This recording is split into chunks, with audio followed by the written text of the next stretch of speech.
Good morning, everyone. It's July 20, 2024. My name is Tim Sheets, and I'm coming to you from Forest Hill Cemetery in Utica, New York. As the crow flies, I have traveled 526 miles from Coopersville, Michigan, to visit the grave of Benjamin F. Cooper, the founder of Coopersville. Because I don't know of any record if anyone from Coopersville have ever visited this site, perhaps this visit is the first ever. You're looking at the entrance of the cemetery, which was founded in 1848. Now, Benjamin was born in 1801 to Apollos and Sybil Cooper. Apollos was very prominent in this town, and he wore many hats during his time in Utica, among them a sheriff and eventually a judge. As an adult, Benjamin became a lawyer in both Utica and Detroit.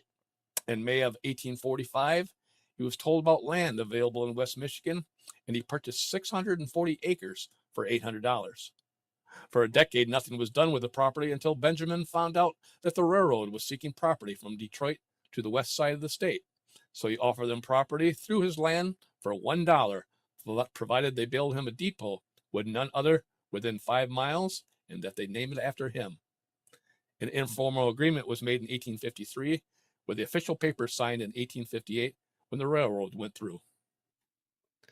As I was walking through the cemetery, I knew from visiting findagrave.com that his headstone was located in section 7C.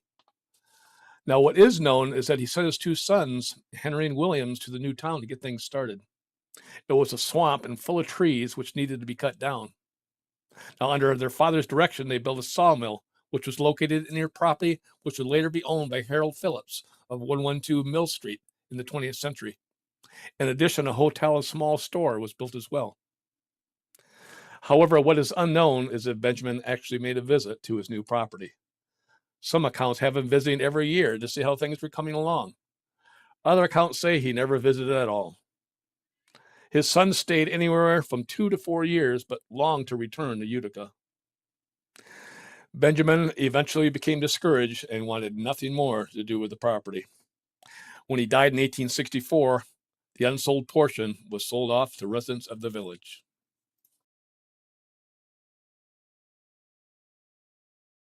As you can read from the inscription, it mentions his father Apollos as well as his mother Sybil.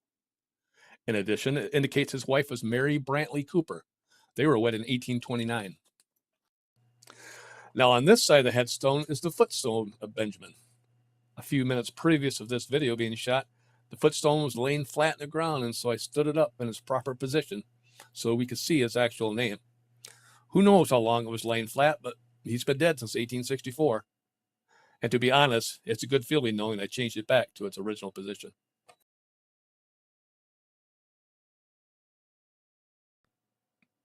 Now on the back side is the footstones of his parents, Apollos and Sybil. In addition lies the stone of his brother Elias, whose life ended at the age of 20. Just like the footstone of Benjamin, these were laying in an awkward position, and so they were repositioned as well.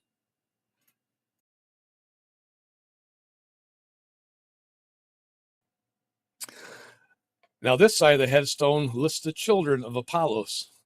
Now, why the omission of his sister Cornelia is unknown, but she was born in 1814 and she passed away in 1898.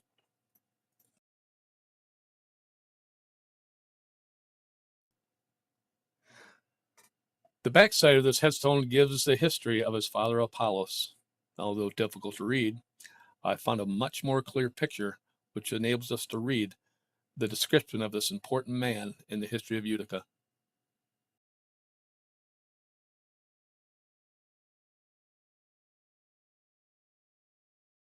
And lastly, this side gives us the children of Benjamin.